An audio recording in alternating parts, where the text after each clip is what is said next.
మీరు కూడా గవర్నమెంట్లో ఉన్నారు, గతంలో ఎమ్మెల్యేగా పనిచేసిర్రు. మీకున్న అనుభవం ప్రకారం రైతు రుణమాఫీ సాధ్యమవుతుందా? 15 ఆగస్టులోపు అవుతుంది అంటారా? మరి ఆయన దేవుళ్ళ మీద ఒట్టు పెట్టిండు, చూడాలి ఏం చేస్తాడు. ఆ. చూద్దాం, దేవుళ్ళ మీద ఒట్టు పెట్టిండు, ఏం చేస్తాడో చూద్దాం. పార్టీ ఫిరాయింపులపై మీ అభిప్రాయం ఏంది? వరుసగా కాంగ్రెస్ పార్టీలోకి మీ ఎమ్మెల్యేలు చేరుతున్నారు, అనర్హత వేటు వేయాలని మీ పార్టీ నాయకులు చెప్తున్నారు, కానీ ఎట్లాంటి రెస్పాన్స్ లేదు. భవిష్యత్తులో ఏం చెప్పారు? ఇప్పటికే మేము స్పీకర్ గారికి వినతి పత్రాలు ఇచ్చినాం, స్పీకర్ గారిని రిక్వెస్ట్ చేసినాం, అదేవిధంగా హైకోర్టులో కూడా కేసు వేసినాం.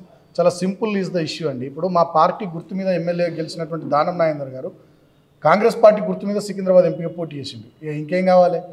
అంత స్పష్టంగా అర్థమైపోయిన తర్వాత డెఫినెట్గా ఆయన డిస్క్వాలిఫై స్పీకర్ గారు చేయాలి. అయినా మేము హైకోర్టుని ఆశ్రయించినాం, హైకోర్టులో కూడా దీనికి సంబంధించి ఏం నిర్ణయం రాకపోతే మేము సుప్రీంకోర్టుకు పోతాం. డెఫినెట్గా వీళ్ళని విడిచిపెట్టే ప్రసక్తి లేదు. గతంలో కూడా బీఆర్ఎస్ పార్టీ ఇవాళ వాళ్ళు కొంతమంది కాంగ్రెస్ వాళ్ళు మాట్లాడు, మీరు తీసుకోలేరు. మీరు గతంలో బీఎస్పీ 2 ఎమ్మెల్యేలు గెలిస్తే వాళ్ళు విలీనమైపోయారు, టీడీఎల్పీ విలీనమైంది, సిపిఐ విలీనమైంది. కాంగ్రెస్ పార్టీ 18 మంది ఎమ్మెల్యేలు గెలిస్తే 12 మంది ఎమ్మెల్యేలు విలీనం చేసుకున్నారు. 10th షెడ్యూల్ ప్రకారం మెర్జర్ అనేది రాజ్యాంగంలో ఉంది, మెర్జ్ చేసుకోవచ్చు. కానీ వీళ్ళు చేసుకుంటున్నటువంటి ఈ ఫిరాయింపులు అనేటటువంటిది రాజ్యాంగంలో లేదు. మొన్ననే పాంచ్ న్యాయం అని చెప్పి వీళ్ళు మేనిఫెస్టో పార్లమెంట్ ఎన్నికల సందర్భంగా రేవంత్ రెడ్డి ఇక్కడ రాహుల్ గాంధీ రిలీజ్ చేశారు. రేవంత్ రెడ్డి కూడా అదే వేదిక మీద ఇక్కడ ఉన్నారు. సో ఆనాడు రాహుల్ గాంధీ చెప్పింది ఏంది?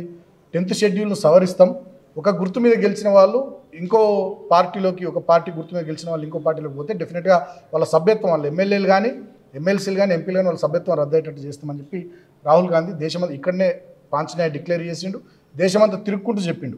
కానీ వాళ్ళ రాహుల్ గాంధీ దగ్గరుండి మరి ఇటువంటి వాటిని ప్రోత్సహిస్తూ ఉన్నాడు. అందుకని నిన్న మా వర్కింగ్ ప్రెసిడెంట్ కేటీఆర్ గారు స్పష్టంగా ఢిల్లీలో చెప్పిర్రు, రాహుల్ గాంధీ ద్వంద్వ వైఖరి విడనాడాలి, 2 నాలుకల ధోరణి విడనాడాలి. హర్యానాలో వీళ్ళు ఎమ్మెల్యేలను బీజేపీ వాళ్ళు తీసుకుంటే అక్కడ దాని మీద పోరాటం చేస్తారు. మణిపూర్లో వీళ్ళు ఎమ్మెల్యేలను బీజేపీ వాళ్ళు తీసుకుంటే అక్కడ పోరాటం చేస్తారు. మహారాష్ట్రలో తీసుకుంటే పోరాటం చేస్తారు. ఇక్కడనేమో బీఆర్ఎస్ ఎమ్మెల్యేలను తీసుకోవడం కరెక్ట్ అనే ధోరణితో రాహుల్ గాంధీ వ్యవహారం చేస్తున్నటువంటి తీరును నిన్న జాతీయ స్థాయిలో కేటీఆర్ గారు ఖండించడం జరిగింది. డెఫినెట్గా దీని విషయంలో మేము సీరియస్గా పోరాడతాం. ఈ బీఆర్ఎస్ పార్టీ వ్యక్తులతో కాదండి, ఇది ఒక పార్టీ, పెద్ద సంస్థ. నేను అదే చెప్తున్నా, ఒక ఉద్యమ పార్టీ, ఒక ప్రాంతీయ పార్టీని ఇంత బలంగా నిర్మించిన కేసీఆర్ వలసలను ఎందుకు ఆపలేకపోతున్నాడు? ఈ వలసల్ని ఎవరి బుర్రలో ఏముందో మనకెట్లా తెలుస్తుంది? సో ఇవాళ కేసీఆర్ గారు పెద్ద ఎత్తున 2001లో పార్టీని ప్రారంభించి ఇవాళ వరకు సుమారు 25 సంవత్సరాలు పార్టీని బ్రహ్మాండంగా నడిపించిండు. ఏదో కొద్దిమంది పోయినంత మాత్రం ఏదో అవుతుందని కాదు. ఆనాడు రాజశేఖర రెడ్డి గారు ముఖ్యమంత్రి ఉన్నప్పుడు కూడా మేము 26 మంది ఎమ్మెల్యేలు ఉంటే మా 10 మంది ఎమ్మెల్యేలను తీసుకొని పోయిండు. మరి మా పార్టీ లేదా, తెలంగాణ రాష్ట్రం రాలేదు. వచ్చిన రాష్ట్రంలో 10 ఏళ్ళు మేము అధికారంలో లేము.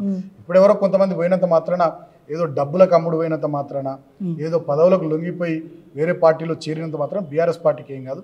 బ్రహ్మాండమైనటువంటి నాయకత్వం ఉంది. క్షేత్రస్థాయి నుండి రాష్ట్ర స్థాయి వరకు మెరికల్ లాంటి యువకులు ఉన్నారు, చాలా ఖతర్నాక్ మనుషులు ఉన్నారు. ఇప్పుడు పార్టీ ఫిరాయింపుల్ని ప్రోత్సహించిందే మీరు, వీటికి బీజం వేసిందే మీరు, ఇవన్నీ గుర్తులేవని మాట్లాడుతున్నారు. అంటే తలాతోకలేని మాటలు రేవంత్ రెడ్డి మాట్లాడుతున్నాను. నేను కూడా నిన్ను చూసిన విషయం ఏంటంటే దీనికి బాధ్యుడు కూడా రేవంత్ రెడ్డి.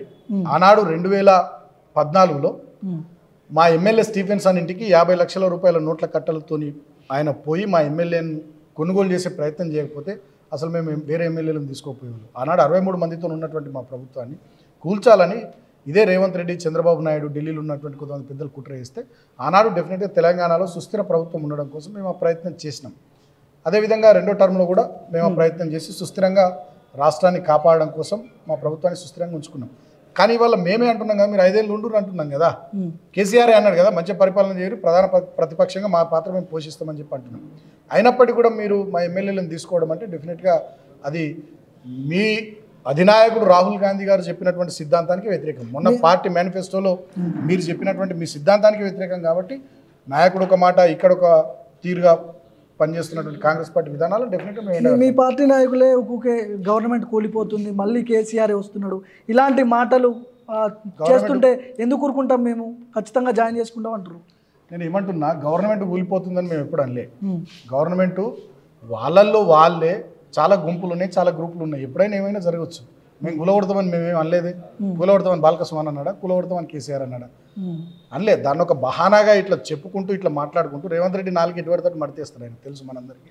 సో ఆయన అట్లా మాట్లాడుకుంటూ ఎమ్మెల్యేలను చేర్చుకునేటటువంటి కార్యక్రమాన్ని ఏదో సపోర్ట్ చేయాలనేటటువంటి ఆలోచనతో దానికి అనుకూలంగా మాట్లాడాలనేటటువంటి ఆలోచనతో ఆయన ఏదో బలమైన ఆర్గ్యుమెంట్ నేను చెప్తున్న జనాలకు అనేటటువంటి ధోరణితో ప్రవర్తిస్తున్నాడు తప్ప డెఫినెట్గా ఇది ప్రజల్లో తేలదు.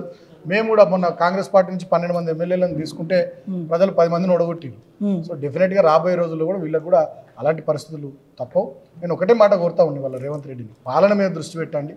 నిరుద్యోగులకు ఇచ్చిన మాటలు, రైతులకు ఇచ్చిన మాటలు, మహిళలకు ఇచ్చినటువంటి హామీలు, 6 గ్యారంటీలు, 420 హామీలు, వాటిని నిలబెట్టుకునేటటువంటి ప్రయత్నం చేయాలి తప్ప ఇక బీఆర్ఎస్ను ఖతం చేస్తాం, బీఆర్ఎస్ పార్టీని గెలుస్తాం అంటే నీ అయ్య తాత తరం కూడా కాదు. రాజశేఖర రెడ్డి, చంద్రబాబు నాయుడు ఏం చేయలేకపోయారు, నువ్వు కూడా ఏం చేయలేవు.